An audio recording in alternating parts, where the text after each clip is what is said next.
Right now, we're going to check in with the campaign here, but first, let's look at the numbers. Oregon measure 91 yes, 63% no, 37%. However, as you look at these numbers, it's important to note that Tim Hibbetts has not called this race yet. So, well, we can check in with him a little bit later, but probably has to do with where these votes are coming in. He's not confident enough to say that, yes, this has passed yet.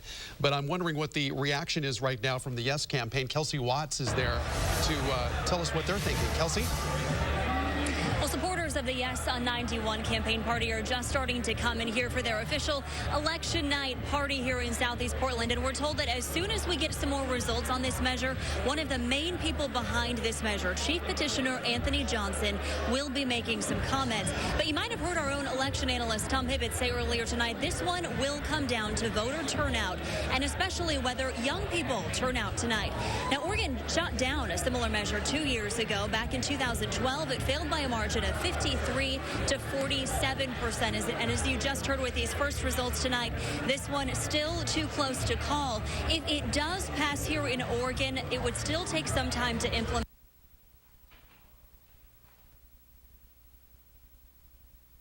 For me, I think it's about freedom. I think it's about independence. It's about, I've been a big fan of the plan. I've used it myself for many years, and I've graduated college, and I've been successful on my jobs, and I'm a filmmaker now. All right, that was Kelsey Watts reporting from the Yes campaign. She said a lot of people still trickling in there. This is a big ballot measure, you guys. This is measure 90.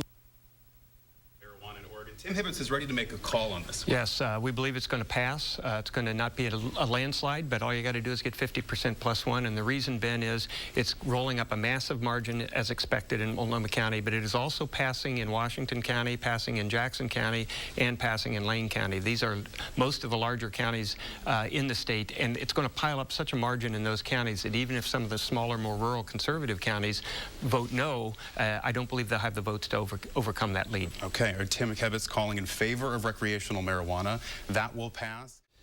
Welcome back to our coverage here on PDX TV as we're watching the votes come in here this election night.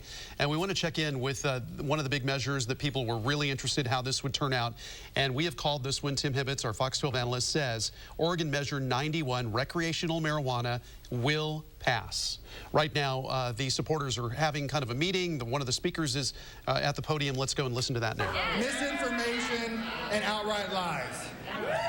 And we won this election tonight due to many people in this room, many people across the state, many people across the country, many people that are no longer with us. And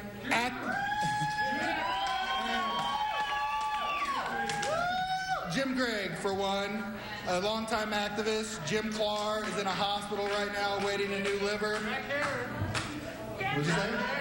Jack Herrera, long list of activists who, over the years, have worked hard and dedicated their lives to stop a harmful and just painful discriminatory policy that disproportionately hurts people of color and people of low income. Volunteers over the years have gathered thousands upon thousands of signatures. They've made thousands upon thousands of phone calls. They've knocked upon thousands of doors. So let's check in with our political analyst, Tim Hibbetts. Tim, I know that polls showed that this was going to be a close one. Yes, it's going to pass by a comfortable margin, not an overwhelming margin, but clearly a solid margin. And again, it's going to be driven by a very large vote out of Multnomah County. It's going to pass in Washington County. It's going to pass in Jackson County. It's going to pass in Lane County. And it's going to break even in Clackamas County. You take all of those large counties together, and that is enough votes to get it over the top.